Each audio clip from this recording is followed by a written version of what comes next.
From the conference center in Salt Lake City, Utah, te tuha'a purera'a te mau vahine no te hanere iwa ahuru maptira'a o te Amuiraa rahi a te Eperera tarita e tu me te whea o te mau hana hope ane.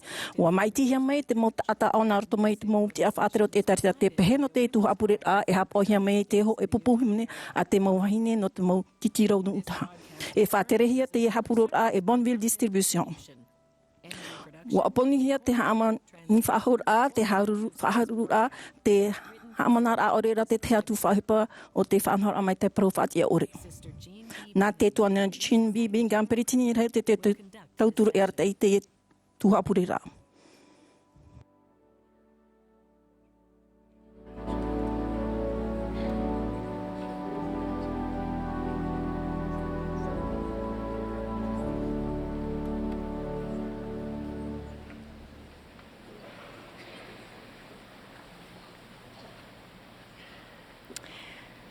Sisters, we welcome you to the women's Amuiraa te tuha'a purera'a te mau vahine no te hanere iwa ahuru mai purera'a Amuiraa rahi a te Eperera i tu meitia i te whea o te mau mahana hope ane.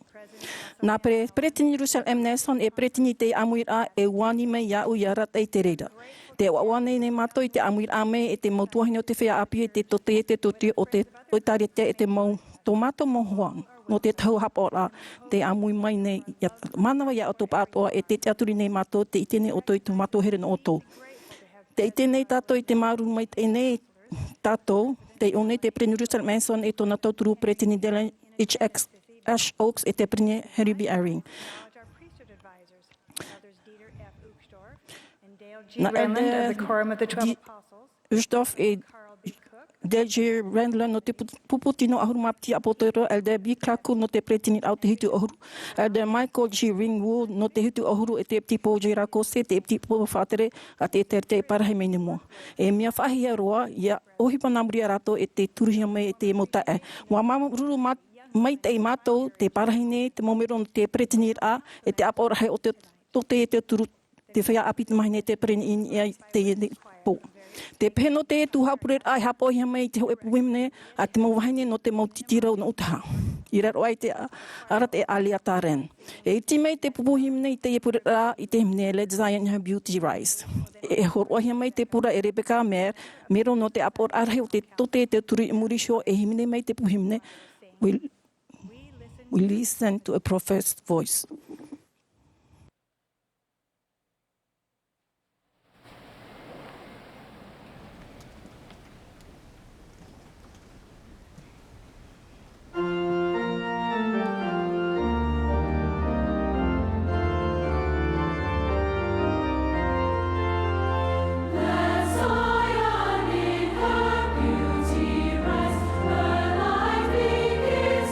Shine, and on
Our Father in heaven, Mātou me tuhere te ora. we are so grateful to gather as Wo awaru mātou i te mō tuahine taho e me te mana o te here i roto pui a mātou.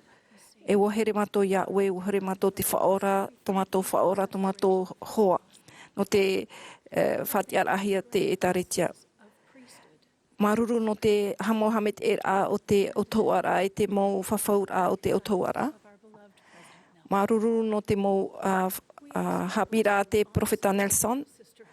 Te ani atu ni mātou ia wei no me te hamet i te taho te mō tuahine.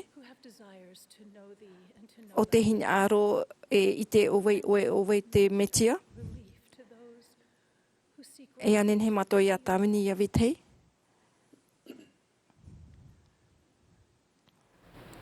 Father, tonight we ask thy blessing on those who will te ani te mātou ia oe ia hamit e me oe mātou. we might all be edified by the Spirit.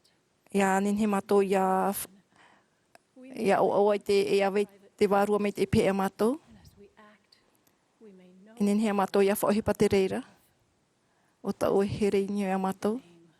Nā to te oe i tu me te ara. Amene. Christ. Amen. Amen.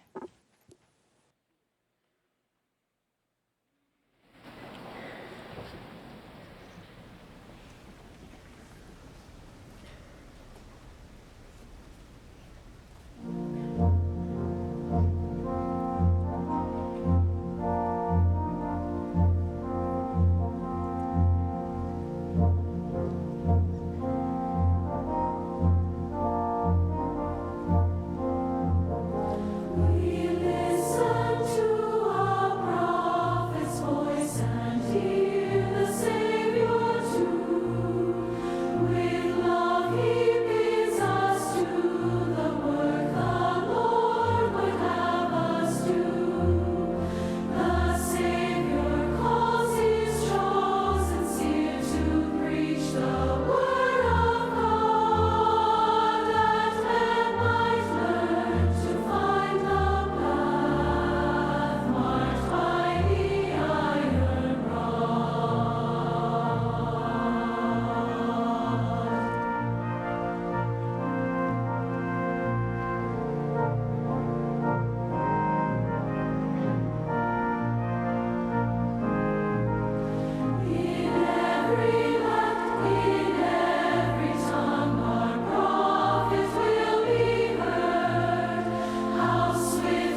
We will now be pleased to hear from President Dallin.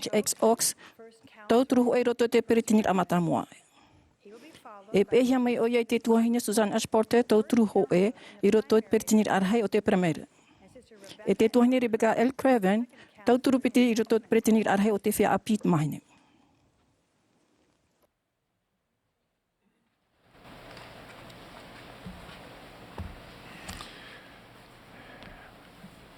My dear sisters, as we begin this unique ahamadai tātou I te tuha purera'a tae no te Amuiraa hei a te vahine te oaone au ia whaatai atu I te paroporo I Amuiraa nā te pretinira mātamu. A amu to tātou mo tuha purera'a no te mahana maa ma te mau opuara rau e te nhau a tātarau. I te iarui te amunei tātou I te reire a amu a tomo e tātou I toi tō e opuara api e tō e whanhora api no te hewa tau I whaatahia. E te te ewaneria a ietu me te taui. E te hapi rā tumo te ewaneria e taui. E te tātou homo whawhaura e taui. Tera rā, te roa rā te momo teiti e taui te mo putuputu rā tātou e whanhao no te whaite I tātou mo proporei e mea papura e tā monua te rira I te taui. No te me, te putuputu rā no te pōmahana maa e tuha purera'a ia no te Amuiraa hei. E rei tō e tuha purera'a no te teinoa pupu tauturu. Mai te mo tuha purera'a toa o te Amuiraa hei na te pretinira matamua e whātai te whanhao rā e te mo tata o e te mo himene. Wani mātou I te pretitini Jean Bingham, te pretitini no te totei te tauturu, I aratei te e tuha purera'a. I te motau I muri nei, e riro te mo tuha purera'a no te pōmahana mai te arat e hia, e te hoe o te mo tia whaatere hei o te etaretia, mai te mo mero o te mo pretinira o te teotei te tauturu, te whea pita mahini e o te primere, whaatahia e te pretinira matamua. I te ipo, e whaatumuhia te tuha purera'a no te pōmahana mai o te Amuiraa hei, I nia I te mo manon ora o te mo vahine whea mo ai te mo mahana hope anei. Te roto I te reira, te hapi rā tumu a te etaretia a ietu me te ait whea mo ait mo mhana hope anei. Te mo ture a te etaretia, e whahiti tā e nei no te mo vahine, e te mo hopo I arhei, e te ohipa a te mo pupu tauturu, te roto te mo vahine, e te mo tamahine o te etaretia. No atu e hea pararetia hia te reira I te mo tata atu ana te au nei, me te mo tuapurera atu o te Amuiraa hei, te mo tata te anihia ia parhei mei roto I te pua Amuiraa no te I tuha apurera, o te mo vahine ia e te mo tamahine me te ahurumapiti mataiti e hau atu. Wa whaao mai mātou I te teimo te awhaatereo te o Tuha'a e pretiteri nei ini ai te mo pupu tauturu e amui mai nei. Te mea tā mātou e heamata nei o nei e pahonora ai ai te mo rāwea no te aparaura e roam I te nei I te whea whaatere e I te mo mero te taretia a te whatuna te au nei. No te mo tata atoa, te hapi rā tumu o te maneria I tu metia. O te reira ia, to tātou mana o tumu e te whaito o te apuroro rā. Te whātura ne mātou I te motamahine a te atua I roto I te tuapurera tā e. Ma te tutonu rā ini ai tō rātou mo mana o rā e tō rātou mo pupu tauturu. Te maruru nei mātou e, narato I te ihi anoa haa o te haapararera e horo ai te reira I te whea whaatere o te etaretia, ia whatupu I te hoe hapipi rā papu no te motata tae mai te I trai trao hai. Te oawa ato nei mātou e, ua maraihio nei I te morawea no te raterera. E te ei mātou ia tono I te whea whaatere o te etaretia I trai trao hai, no te whanhao tamo I te mo hapipi rā nā te whea whaatere. Te ie, te ohipa a te whatu o ietu me tia. E tawini mātou iana, arate hia e tōna waru o mai te ei. Te taunei mātou I te mohamai te rao te whatu, in e hio I te whea whaatere o te inau pupu, e tēno atu I te mohene te motumaini wharo e tawini ra I reira. E I roto atu ai tō rātou orar a tatai te hei. Nā roto I te oa o ietu me tia. Amene.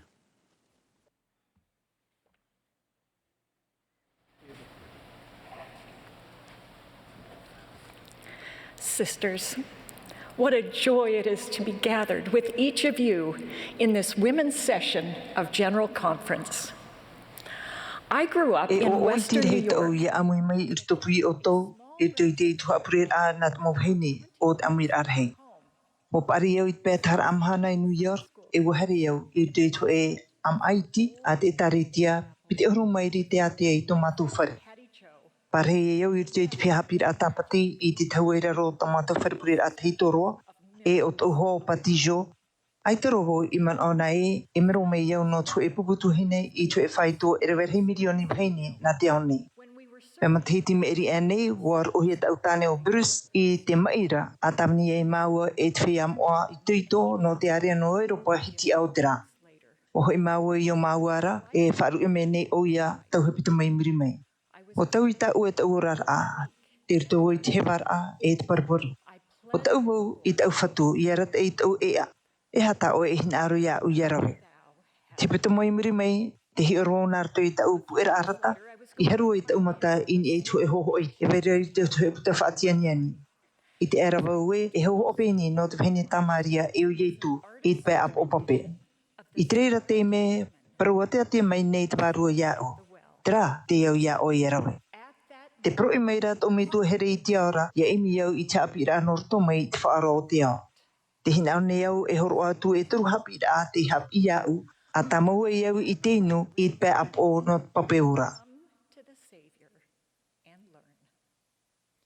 A tai, e itana mo i pei tupu i nanhei nei e i te imhana e whaoti i tō tato ananhei.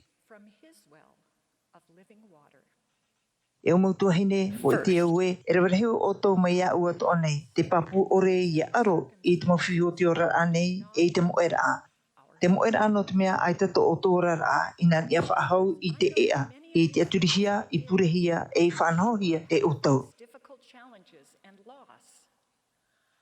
Ta e no atu tiuru o tō tātō rara, e mea mo tō tātō rara, e ura e i tungu tōna. E mautu mahini here hia tātō tāt e te hei e te atua, whanauhia ma te atua rā i te tō tātō tino wārua. O whati e tō tātō whaora o i e tumitia, nā ratu i tāna tutia tar e hara, ia tamahia e ia whaora hia tātō, no te whaatupu i te tumu i te mai e tātō i te whenua nei. Ta e no atu te mo whaotira a te mo mero tuawhare, tō tātou ti ara a whaipipo, tō tātou e ai pētino, e ore rā, i te pē manawa, e ore rā, i te tino atua huru. Ahi o mai tēnā, te pēne i te pē ap o pape. Mai te atona ora rā. O i te roi e tue e pē tāna tāne, e ai tō i ei whaipipohia i te tāta tāne e whaiara. Tarara, nā tupu mo tawhiwhira au tōna ora rā, e puhara rā te whaora o oiat mitia no naia. Proatura oi, o voia e proatu ia oena. Tiro menei oia e i te pue i te whaitira e te whia o tōna oiri e oi e tūti mitia. E rewerhe meire i taua oireira tō tamaria i whaar oiana i te praua te vahine i prauatura. Ai te mohuru o tōna ora a inanhira e i te imhana i whātai tōna ananhei. Mai ana ara, e ma i te tātou i te whāriu i te whaorara, i te imhana no te pūei e te whaorara a e mana i te tumu atoa i tonuhia i tātou i arawa i raro nei. A piti, te rito hoi i a tātou te mana.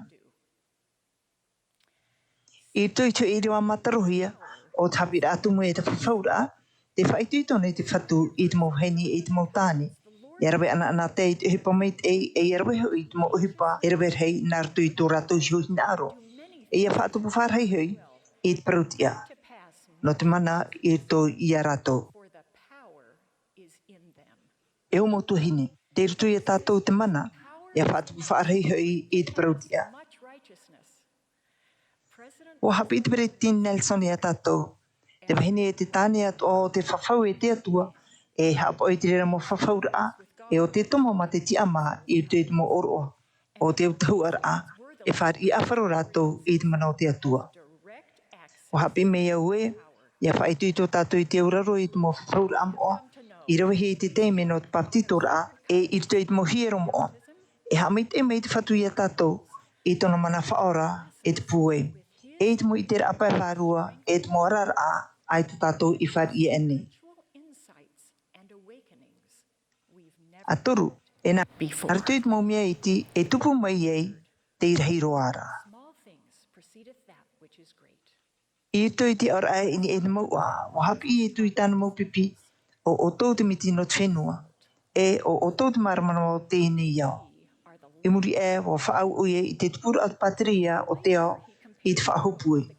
I an uhi e to e vahine I to I tāna whare I whrao e torura e hopue atu atura. Te miti whenua, te whaahopue, te maramarama. No atu te hei hei o te whaito e mana tō rātou tat I te hei in e te maumia nā pihe e mai. Te proenei te whaorea tātou, ia whaohipa I tona mana, ia riro e miti no te whenua e whaahopue e I maramarama. Miti whenua. Salt. E mea maere, It is e iti surprising. te taera arhei tātou e I iti miti e whaatupu I te au o te maa, o tā tātou e amu nei. O te miti at oho I te hoe o te mo tau a mamaroa e te hei. I rito I te puta at moer I piti, te te o nei tātou I te parau no te hoe pot iti. Te haruhi e tō arama e riro mai nei e tāwini no te whaine ana amana, te raatira no te utiria. Mo riro o ia mei te miti whenua turu, e mea api o ia, te whawha a ore no te whea taua, e ore tōna ora a titi I roto pui te purutia e te nonor anana.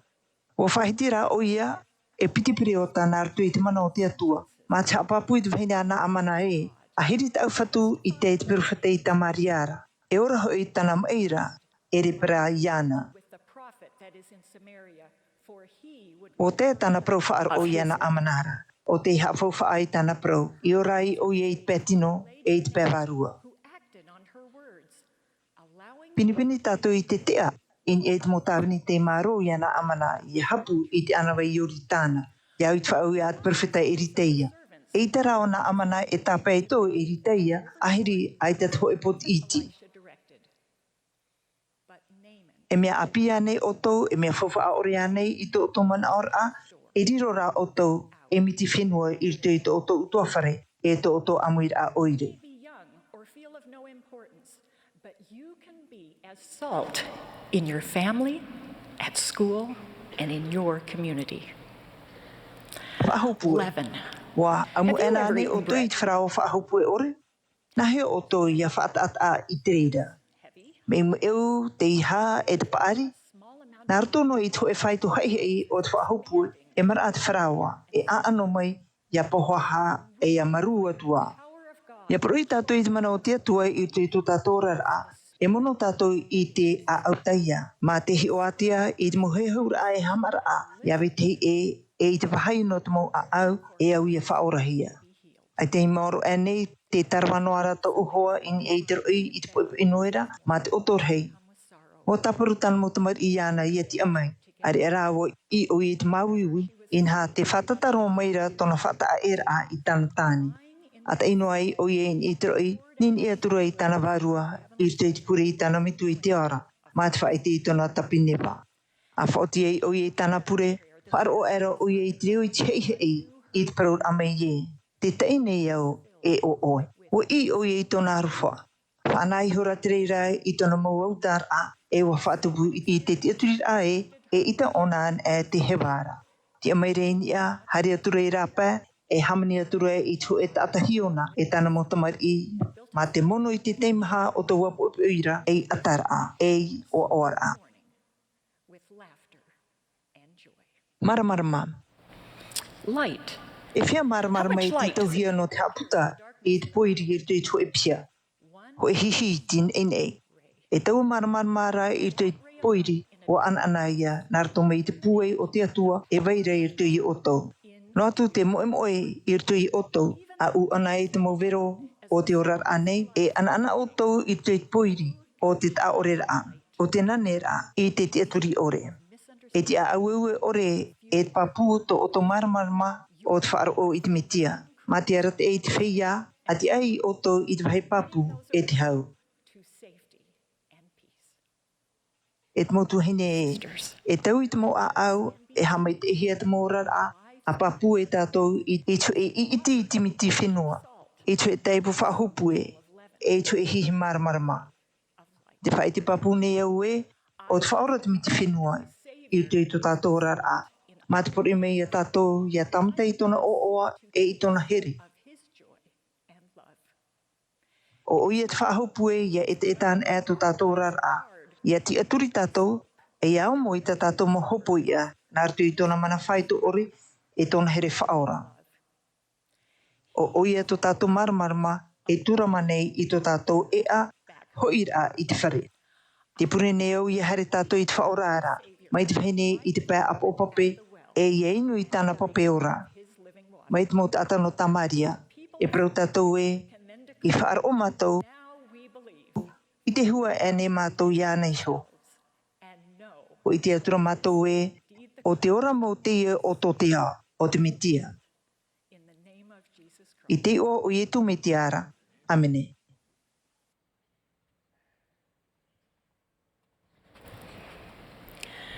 Not long ago, Aita I a dear friend Wa te mei te hoe whaauera I te hoe hoa I a haere te hoe vahine no tōna parota. Wa tu o nei te rā mumu I te hiti no te mea aita o hoa I matoro I te vahine. E hapa I te rā huruman o. No te mea rāia wo hau no mai te rā man o wo whaauti ora I arawe o ia te reira. No tōna man o taia I te whee wharare a haere mai ne, wa whaauti o ia I te awha I te teimia no te rātuahine. Wa awhai tura o iei te ho e pungpope to e hare atura tōna te rahuru e tōna I ora. Patoto I ora I te puta I te rāwhine e pahano mai re te tuahine. Wo hau atura to uhoa I te pape to e te roto I te ho e pu te papi patoa. E hamata aera te apurera'a. Aita toa I maoro no atu. Wa pārhei rāua I mua I te whare I te whaite mai te e wahine I te mowhirahei tāna e whaaruru nei. Ho e hora rāua te purera'a I te mahana no te mea tau I te ihora te uhoa te taira te pape toe toe. Pro ihora, au e te pape toe toe wa te herua pahano mai te rāwaheinea. Ai te e whiwhi e mea ino no u. I roto I to e moe a, wa pro te whatu I te profeta rehi e o to e rehi, no te mau mea ta o irawera. Te pro no te apipina I tu metia, wa hau atu ia te aturi ai, ti tau ia te tautor a te haere a te pupur ai ana. Ti tau ia I arawe tātou I te hoe mea, e whea arawe hoi te pro e hara I whea a whāra onua. No ni oi te rā pape toi te he, e ha te mea whawha te pape toi ane, aurera, te mea rā warawe ta uhoa I te hoe mea. E ahupai au, te tupu o wau I te hoe taure reat mahineiti, te ani mai I te wira, e te tuahine te greven. Nā heo I te e promo te hoe mea no ni te haritia. No te mea aita e man o ta e tupu mai I roto iau. Hau I pahono I ana, wa ui wau. E ha te huru ta oe tua tapar a papaira amoa. Pahono mai ne. Ai te wo e te papaira amoa. Wa ui atu wo. E ta oe pou tua whare. E tua tapane o toi te mai pe e mai. Pahono mai ne aita. E ta oe purera'a. Pahono mai ne aita wo e pure. Te e atura tau pahono a ohi e ana. Wa hang aro oe ia I te ho e mea. E rawe ia oe te ho e mea. E rea ne e promo no te mau mea ato atatato I hina aro e haapi e ite. Wani atu voi I tau hoa api I haamata I arawe te vaneria I etu metia. Te pure, te tuatapara a, te tāwini ai te aturi ai te whate. E ita I te whawhariur a e tēmei nārto I te hupa ore. E tēmei nārto I te mana atu warua me te I arawe tātou I te tautoro a papu no te ite mai te reira, mai te anti, mai te ime, mai te pato. E tēmei nā reira nā roto I te hupa.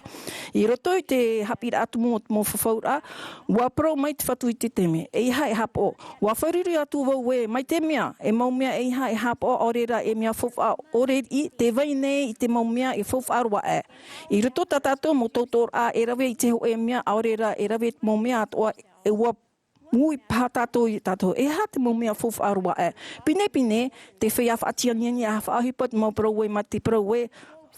Whawha atu mo orera, ti taurohia ma te aturi e whaume te rere ia tātou I te aturi a e mea whawha atu mo te tāua tārato e ho ora.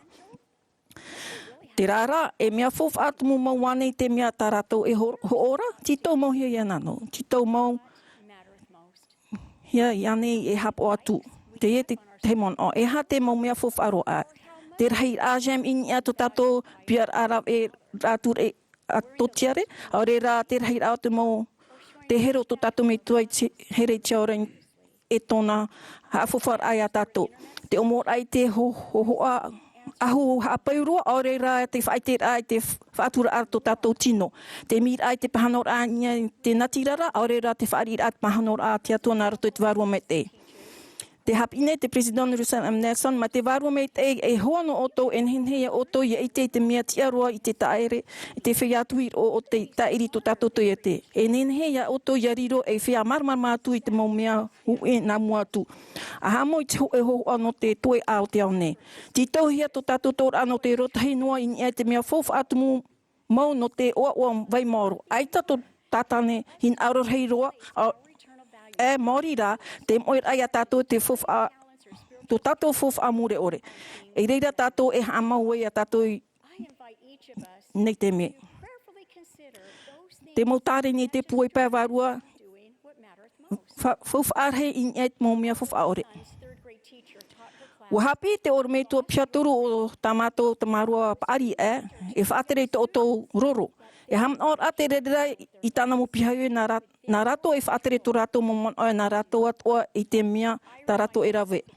E hamnor vo i te whaatere te oraro, ia i te an e vo we te painura in et mo mea fof a oreri. No promoane te ho e pihai tuarua ia ue, te reino atu rata mo peu i roto put whea api o te tarate ia hapo ore te mo whawer am ma te opua te i te tātra hapai muri mai. Mai te huru e te ho e tāpa o whaatura no rato. Wa parhauhia mai. E mea papuroa e tamau noa te whatu i te whaora i te hara te rato e hatatra hapa ma te heha a te hin aromo. E i hara te tarai hara hamani mai te a te whaora i a whao ohia mai te rā roa te huru. Wa mato tato i te parapore no te mamoe. O ia hei, ua whaarua e te te māmoe i te eiva ahuru mai wa māmoe i te imi mai i te rā hoe i moe. Rātou, e tāpipiri noa nei no te tauturu te tei iauro i tā rātou mo whaara. Whawhaura, e ti ane ia tātou ia wheruri i te ao, aore rā to oto whare hapi rā, aore rā te ohipua o te utua whare ahani, e te hopia te peurhai roa e. E ere te iei te pro no te rawe hape ore ai tōna ora rā. I roto i te ieo, e whai te rahi ne te whea non ia i te atua, whea non ia te atua, e te rahi noa te tā ore rā te mo ume rā. O te teime mau, e whai e noa i pia hio te profeta. E ovahano te whatu, e he tātou e te aturi atu e te mea tāna ea o tāna mau proa o tāna mau tāparura ia auto e te mau mea fof a roa ia. While talking with a group of friends at school, a young woman's heart dropped when the conversation turned to criticizing the standards of the Te church. propro atu e pupu, te wharehapi a o maue era to a au te ho e tau e at mahine i te whaaro a o ia i te apro ai te whahapar anon ia te mo o whaatuer a te taretia. E ita inin he whaaho iana ia vai mūnoa. Ma te whaatura, wa propro i ora i non ia i te hero o te mitua i te aoran, te huru, te mau whaawer arahai tāna hamo e hamei tēnei, e paruru nei i tāna mo te mai. O te ore aia e rawei tō e mea te ohi e nōna. E hara i te mea fof arua e, te moer ai roto i te ti eir ahirahir a ta orera, i te ti eir atu i te no te atua, i te mo te mea atua, no te mo mea atua, i roto i te mo mwahi atua.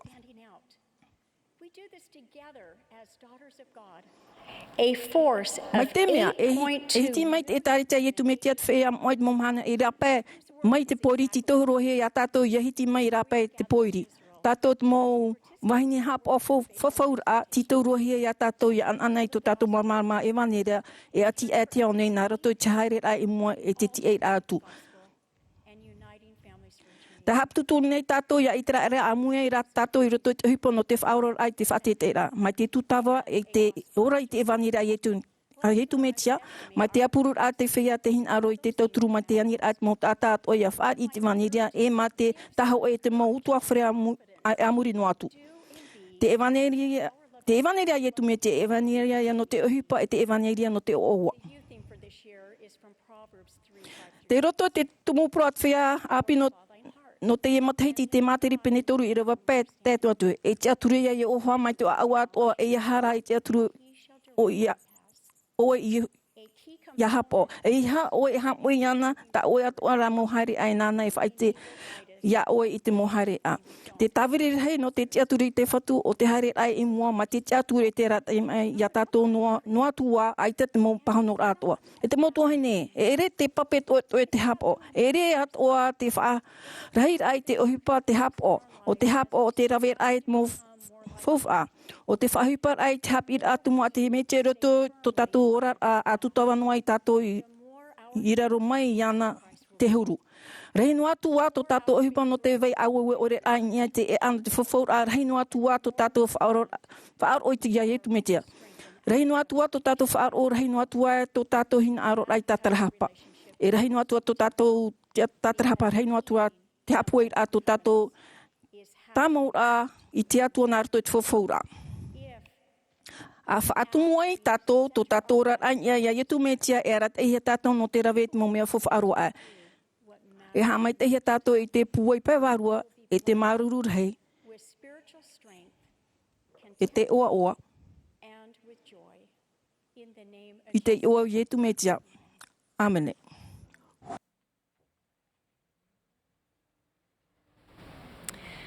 Thank you for your messages. Maru no ta oto On a signal pōpōpōre. from the conductor. Ia whaara mai te atarat e te amai e himene, amui tātou I te pupuhimene I te himene, haere mai e himene.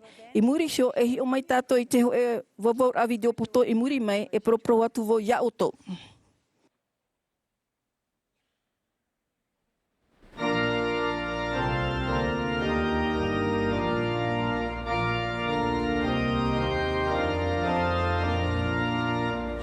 This is the women's session of the 192nd Annual General Conference of the Church of Jesus Christ of Latter-day Saints. No te hanere iwa ahuru maptir a o te Amuiraa he o te taritia I tu me te whea mod mumhana hope ane.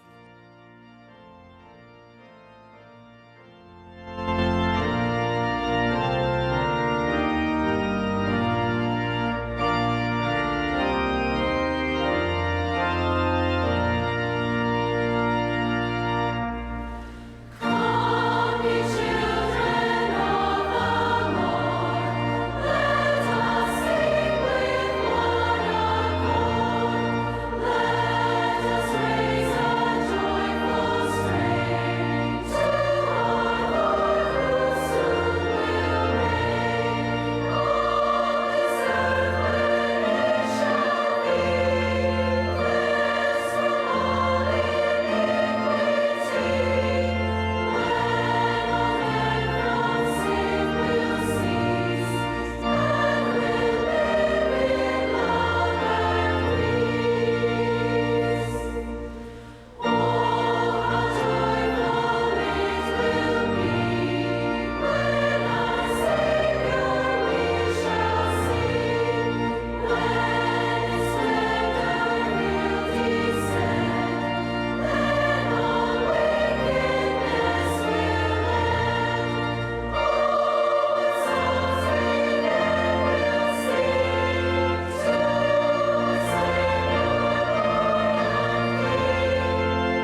In 1979, President Spencer W. Kimball was in the hospital.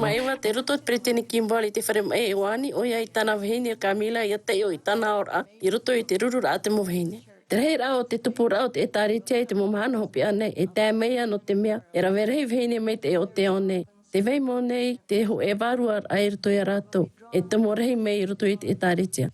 E tupu te reira me te au i to te mawhine o te taritia whai te rai i te protia e te arawhi i te whai te i to rato momana ai ruto i to rato o rara. E mai te au i to te mawhine o te taritia i te rahia e mawhine ta e atu. Nā roto i te morawea oa I te mawhine o te onei. E au motu hine here, o tau tomato awhiti papu I ruto I te momhana hopea. Te mhana tat Pritini Kimball I paraura, o te ia yamhana. O tau te mawhine tāna I paraura.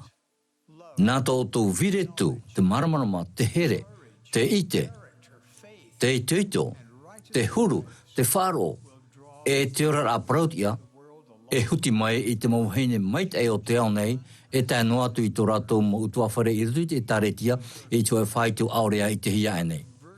Te titau nei mātou I tō tō pūai, tō tō whawhariura, tō tō tiaturi, tō tō arawhi I twatere, tō tō pāri e tō tō reo. E ita te patire o te atua e hope ti aroa, ia ore te mawhine o te rawe, e te mawhawhaura a moa, e o te hapa o I te rira.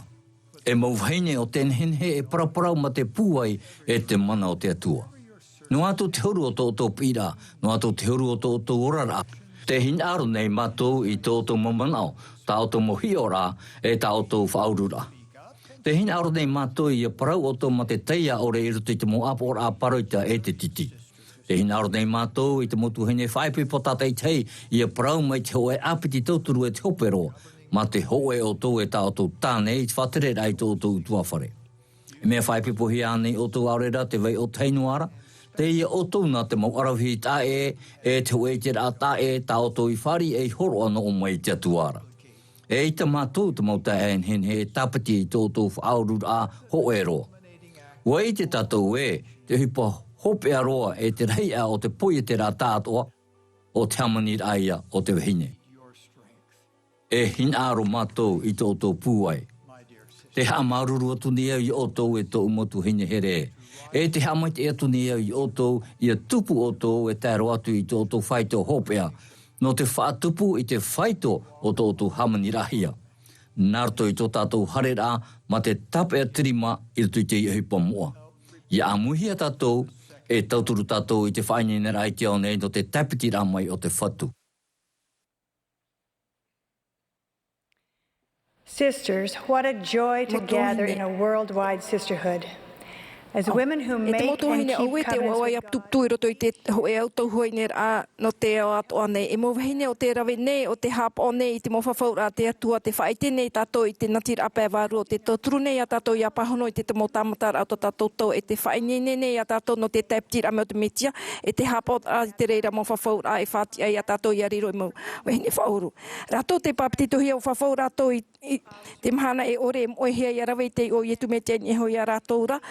Haman o tā mauno ia hapo I tāna mo whauera ia tāmini ana e tēno atu I te hopea. Ia rawe an e tātou I te mo mea e whawhau te mei te metu e te ora I te tātou mohara e horo mei te auhoara o te warua mei te I mua e whatia te reira ia tātou I ore pihe hio I ana I tāna te mei te roto I te patire tiera. Te atatat e te heo te papituhia e whari o ia I te profafo no te mo horoara me te mea e hapo o ia I te mo whafo atana I rawe.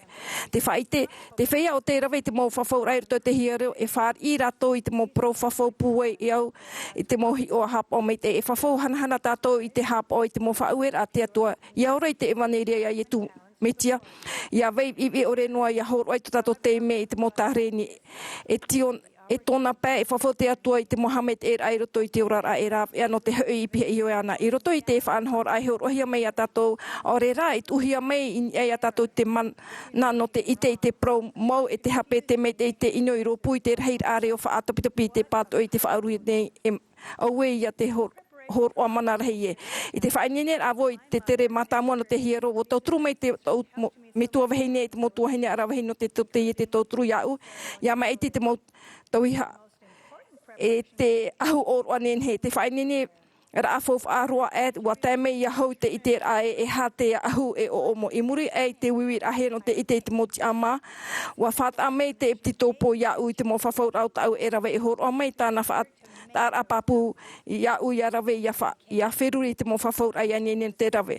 Te ter ame tau amhanara wa Amuiraa tu vo i te mo e te au mehara e te hau no atu e ai ta vau i marmar mai te taat o au te mo whafau atau i rawe, wai te au, wa ta atihia voi te atua nātou te mo whawhau a e whawhawhau mai au i te hamet e au tau i marmari i noa mai te mea e hap o voi te reira.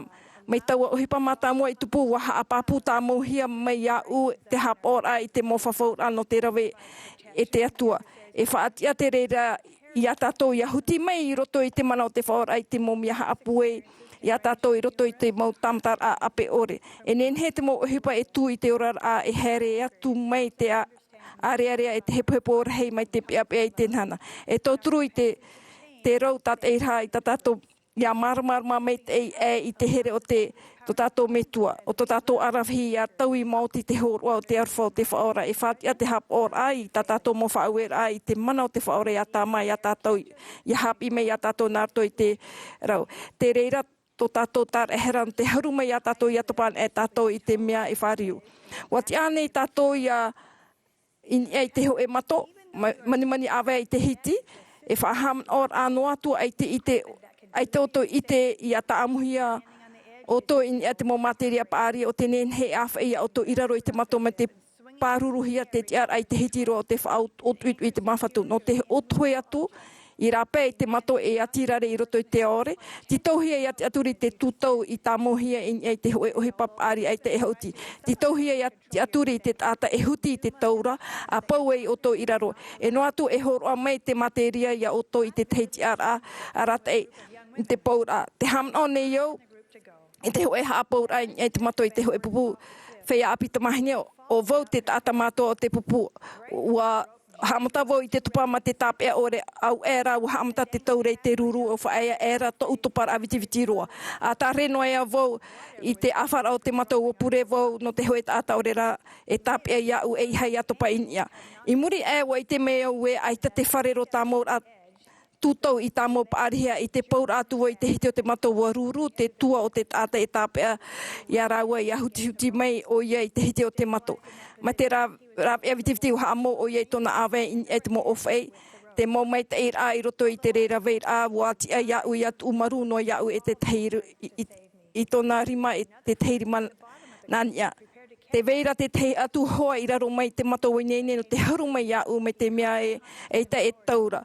E whaahau, e whaatata e au i te pia i ana wa haru mai o iei tau hane te e watu i au in e te repo. O ie tu me tia o tatato i a tuto e apti mai roa. Wa papu i a tato i tōna here pue i roto i te mo te me tamtara o pro balad. Te wharo i te atua e i tana te meti te whatu i e tu me tia o te tutou i a vei i roto i te tato rar ano te tape i a tato i roto te mo te mo aripuri puto tiare e te ino. E tia tato e wharo i a whaatumuhia i me tia no tōna ora ai tana tara e hora e i roto i te wha hoi ai te mau tana e vaneria. Te materia pe waru o te paruru ia tato e hai a parari i te mo off e o te ati o to tato i te apapuno i te me tia. E nen he tato e te aturi i te mo paturu ano te arat e te hopo i a tato i te wahi paruruhia. E apti a au te e ita te whaora e whati e a tato i atupa me te ore in ehia i ana. No atu i to tato mo te me mau e te oto e reira o ia e whaate te no te whaituito. E tō turu tōna mana i a tato i a ti amai pine no te mo ma e tira aha amo i awe te e. No reira ti tohia i a tato i a tā mo i to tato hene tu i a papu me te e o a tā amuhia me te hia te mo natira e ti e a tato i ama e ti ha amo hia i te whaora. Ia natia i ana. Na hea tato i hapi i taua ha Amuiraa e pure tato. E tua tapapa e whururi mai te mo pap e amoa, e rawe te or amoa, a pe e te mo Amuiraa te profeta, e a rawe ei tato i te tato mo hipa i te mo mhana atoa, te mo e e rahi atu tātou nati rai te whatu. Mai te hā te huru o te reira haere a te e te moa e. Te tamatane i tātou i te ora i te evaneria, i roto i tātou mo hipa atoa. Te atu nei tātou i te whea e hin aro i te tauturu nātou te opuru amete. Te whaitene tātou i te here o te Amuiraa ohia. Te whaitene tātou i te proapi o te evaneria. Te haa nei tātou no te taho e i te mo utua whare no te ora mure ore i nā pē e piti o te paruru. E no rātou o te rawe i te mo whawhaur ai roto i te whare o Pro Nelson i ia whātaa e o omo te tāta paari haere hiero i te ahumoa no te otou ara e whaham no ia tātou i haere nān i te e a o te whawhaura o te momhana atoa. E ore te e mo uhipa i te uhipa am ano te teino te me e mea whawha no tātou tō tātou oawa e te oawa mure ore. Tō tātou haere a mure ore i mua aita e mea whawha atu o te hap ora i tātou mo whauera i te atua. Ia mai te an e tātou mo whawhaur am oai no te hiero e nen he tātou e aturi i te ho e whareir a oa oai te mo tāta. Te ratamari a ore me tua a ore hoa whaipu po te wharue ane i te tahuti nei.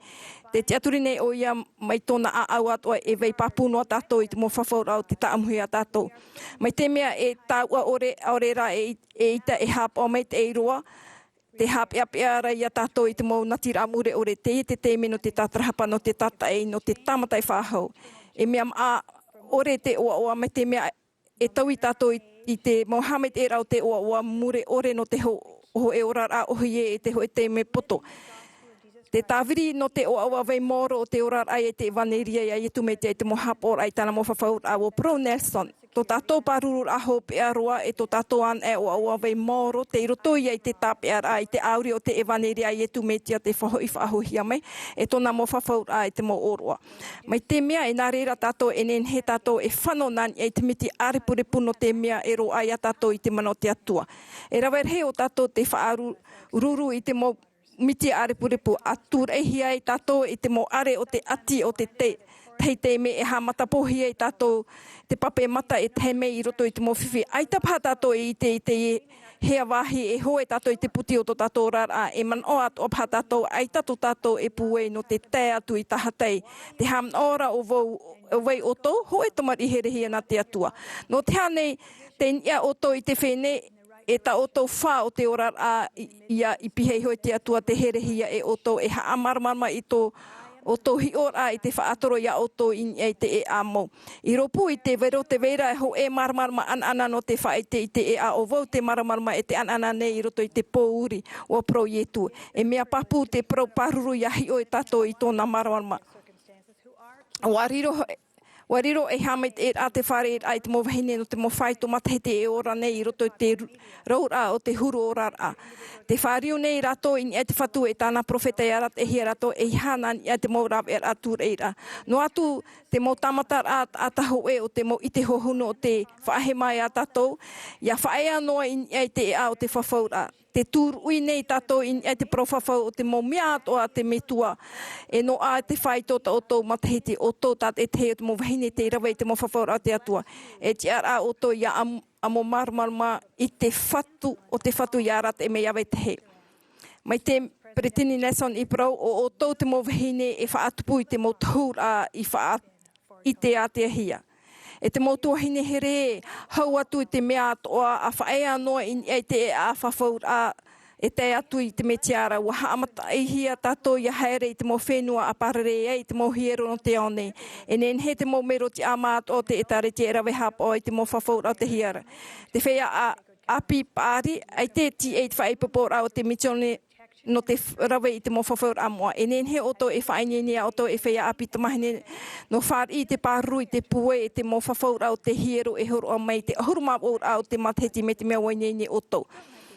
Oto te whār i te Mohamed e rau te hiero e iha e weho i te whea whaanewanewa aurera te mo whaanewanewa a ia ruri e ia oto i te mo pro mo mure ore. A tua tapapa e iani i te mo taata ti aturi no te har oro a mai i te eura o te mo whawhaur ata oto i rawe. E iahuti i awe te i muria oto. Te whai te papu ne au me te mea e ea oto e rawe te mo whawhaur ai tata e to tato me tu e te ora i aro a te mana o te whaora no te hap ora ai te reira hameit e hia tato ia o arhei i te I te ora ane, nā to te oi tu me te ara amne. Dear sisters, it has been a joy to be with you. Wa roa mātou I te parahira o te puia oto. Te whaate atu nei mātou I tō mātou maururu rei a oto, ta te tei te Amuiraa mei a mātou I te po mauru I te pupuhimne te whea atua, te amui mei te maururu rei te whea, te tauturu mei te whanera I te Eperera. Tō tātou ta ata o hope no te Tuha'a purera'a, o Elder DLG Renla no te pupu no te tino ahuru mapiti apatu. Muri mei tāna ora ai uponi mei te puhimne I te ene purera'a I te himine o mai maso community. I muri ho e horo ia mai te pure e Andreas Panus e tamini atoa nei I roto I te apora arhe o te tauturu.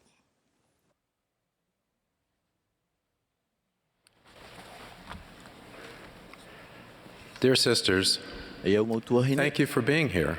I'm honored to participate. E hama te arhe no uia amui mai te Tuha'a purera'a ana te vahine. I te teitai me, wa whanau wau te haere I roto I te maupia whea api ta vahine. E hapapu atu ia o tau, e ere au te taurerea, e ere atu au wau I te vahine. Wai te ra wau e ore I tau man ahuru e mai te miai whaahiti wau te proutei o a te whea api ta vahine, nā muri te mau te mahine.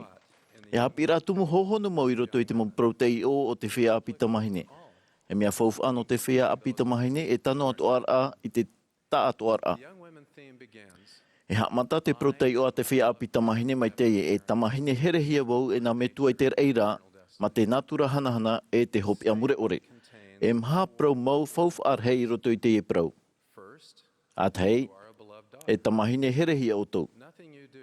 Ai te mea ta oto e rawe e ta oto e ore e rawe en hen he tau I te reira. Wa here te atu ia oto no te mea I ta mahine vārua o tū nāna. E mō taime e ta pao tātou e te rā I tōna here, te reira no ara te reira. E here whai to hope to te atua. E ere rā mai te reira to tātou arawihi no te putapu I te reira. E tuha ati taurua hia ta te vārua I roto I te whaitira ai te here o te atua ia tātou. No atura en hen he te mana whaaurua te vārua mai te e tāpau hia I te man au pūai mai te riri. Te au ore, aurera te ria. Mai te huru, te tāmatar ai te mana o, e te mona o te hoe vine, a amuno ai te oporo. E tīnei roa te teuteu o te hoe I te tei. Nā reira atoa, te maurawera a e whaatea ia tātou I te vārua mai te hara. E haawhiwhi te reira I te iter ai te here o te atua no tātou. Mai te reira atoa I nehita tātou putapura ai te here o te atua e mania I te mauweira a whiwhi mau, e te mau ai pātino e pāmanawa, tēnā noa e. I roto I te mau mea atoa, te mea pene roa e mea mait e te ao, a te whia whaatere ti aturi e a te mau taote. E nen he atoa I tāmata I te hamait e to tātou ha ma hora ai te here o te atua, nā roto I te uira e tātou sio, e mea papua nei te uhere I te atua, ore rā e here noa wau iana I te mahana mait e, ai tarai te mahana ino.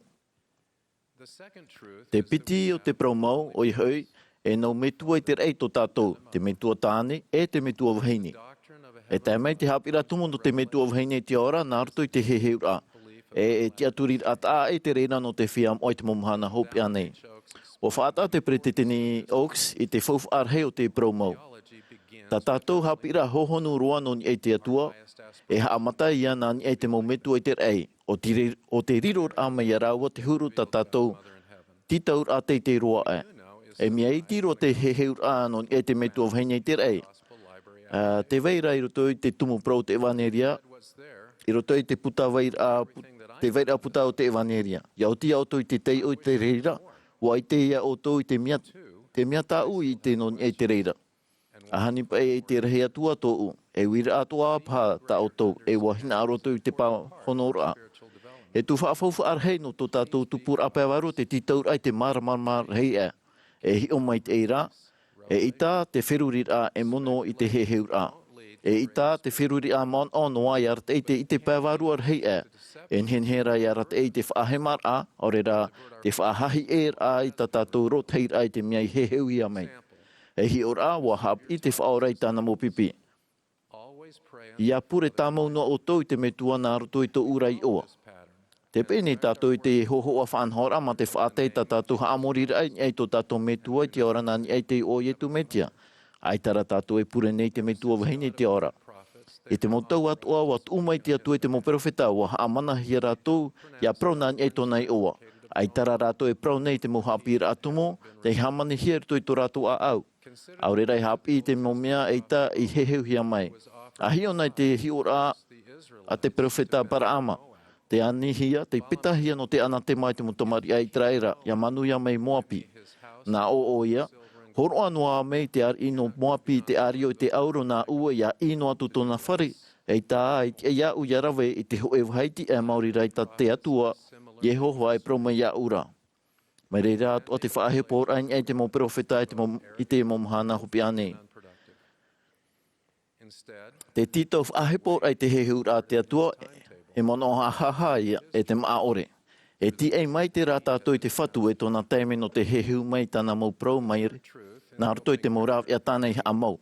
Te toru o te prau mau i roto i te paratara amatara, oi hoi, e nā tura hanahana to tātou. Te i roto te reira ia tātou. E au te reira i te tenoma pēwarua no o mai to tātou nā me tua i te rei. E aita tātou i uhipa i roto.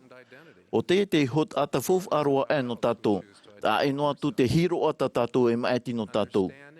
E mea fof arhei no te tātou ar aia, maramara mai te prau mau hohonu. No rātoi huarā, i roto i te rā mau puput ata te tuhi ai tihiti, te whawhau hia, e te awi hia mai te tau e te tau. Aha mana e, to o tō hiro o fof aroa e, o te hiro o ia e iau tō natura hanahana e tamar i nā te atua. Te mhao te prau mau, oi hoi, e hopi a mure ore tō tātou. Aita te reira hopi a e whahepohia i ea tātou. I muri mai te poe, e whaari tātou i te utu o tātou i titau, ma te oa i te iau noa i a tātou i a whaari. Te iter a e ha mau tō tātou hopi a mure ore, te nia iai tō tātou, te nia iai tā tātou mau mai tira a. Titau te reira i a rawe i a hapo i te mo whawhaura moa. Te e ano te whawhaura o te e a i a tātou e haere e te metia. E waniuhia e te promau papurua ino e te ture mure ore e te taui ore. E tēne he tātou i a haere tō tātou i sho e a ti e atua i a tupu mai ta te atua i promai. E man o hape te ti e rei tāna moha mai te e a pe ore noa e te mo ture mure ore. E ni e te reira niuhia e. Mei te huru tātou e tāpi e te umu via ma te whaoti e tateri mai papa. O ai te pauto we wa rapa au wau te mau mai mawhatu nā muatu. Te mea manu ia e no rātou o te pēr ai te mau whaanhora rapa au a i hamohia i te hia e te maitei.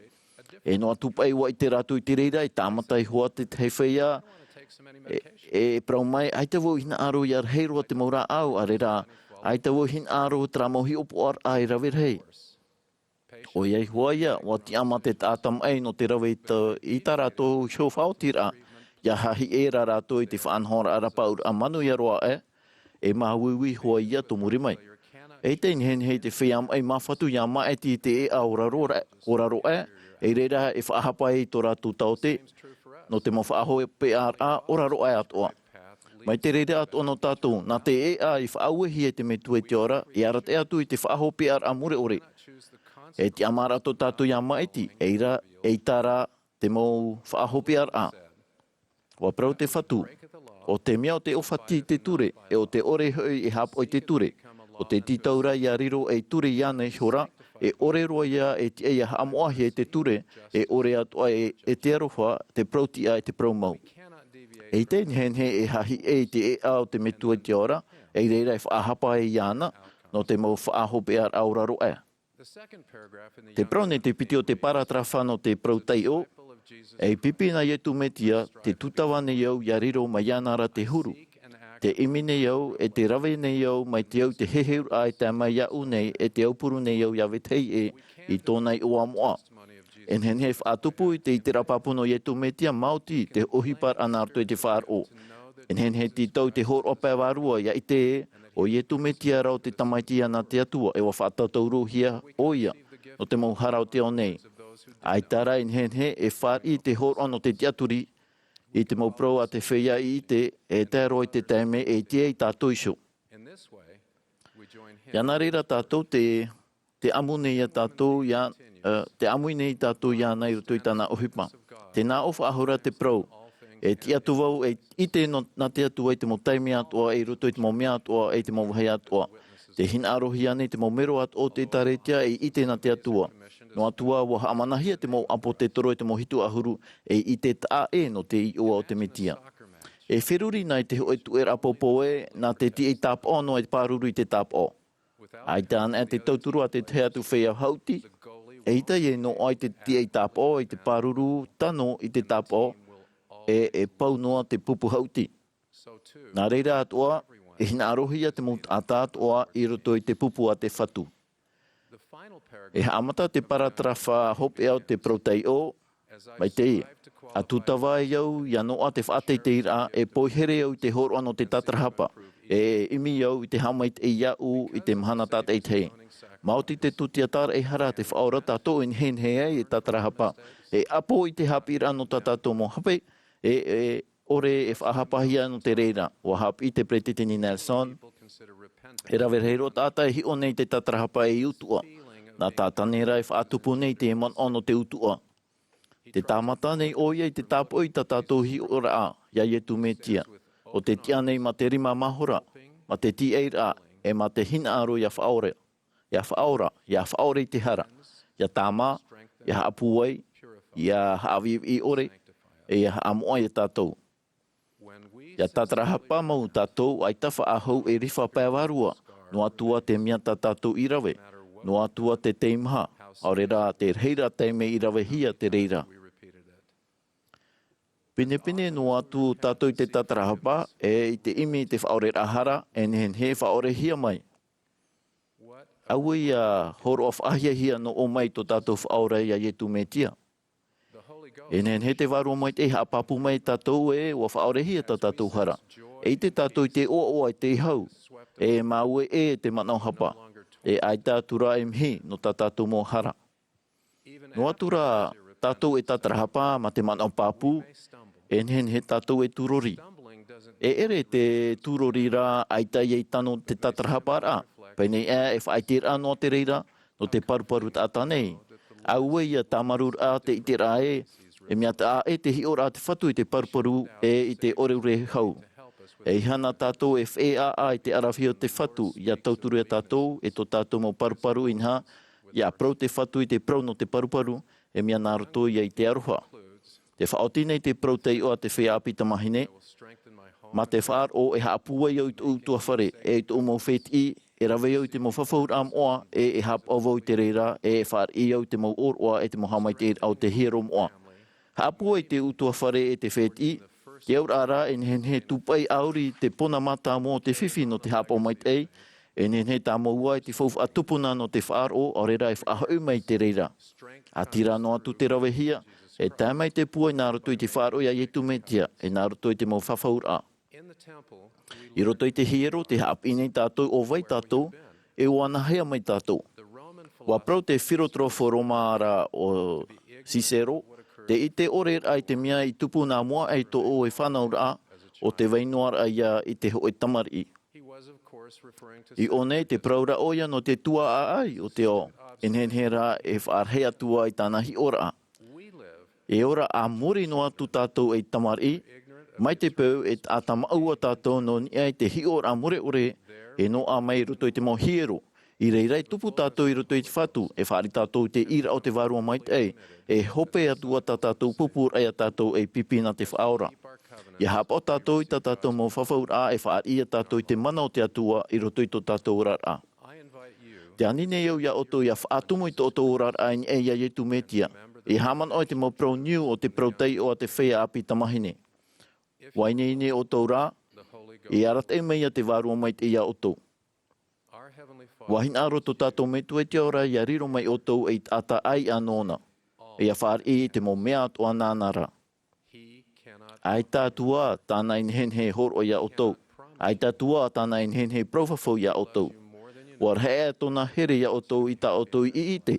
E te hinaro nei o ia o oto i roto i te orar a e te orar ai muri mai. I te o ietu metia. Amene.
Our dear Heavenly Father, we are so grateful at this time. Our hearts are full.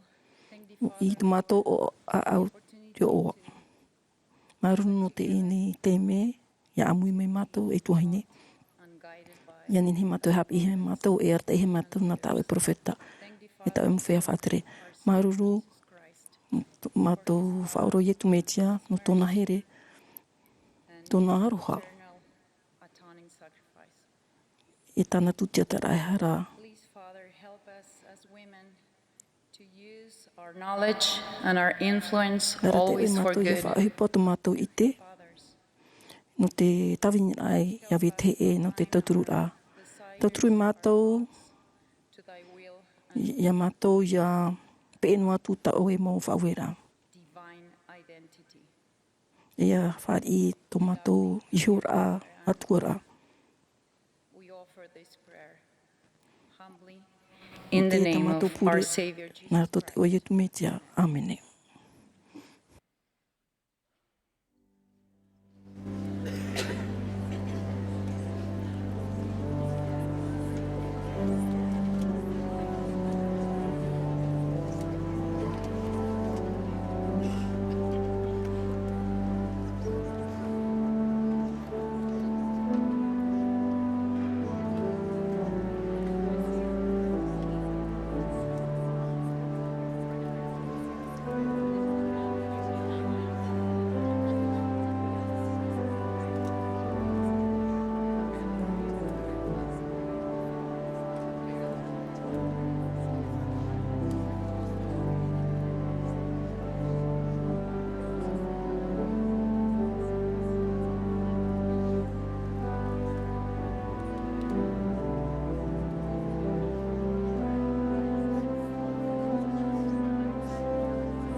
This has been a broadcast of the women's session. Vahine no te hane e ahuru maptira o te Amuiraa rahi at Eperera ietu metia I te whea oed momhana hope ane. Speakers were selected from leaders of the church.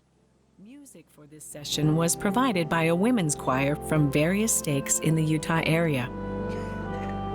This broadcast has been furnished as a public service by Bonville Distribution. Wa opangi te haamani whahaura, te haruharura, te haamana a orera te taia tu whahupara o te e whanhora ma te pro whati aore.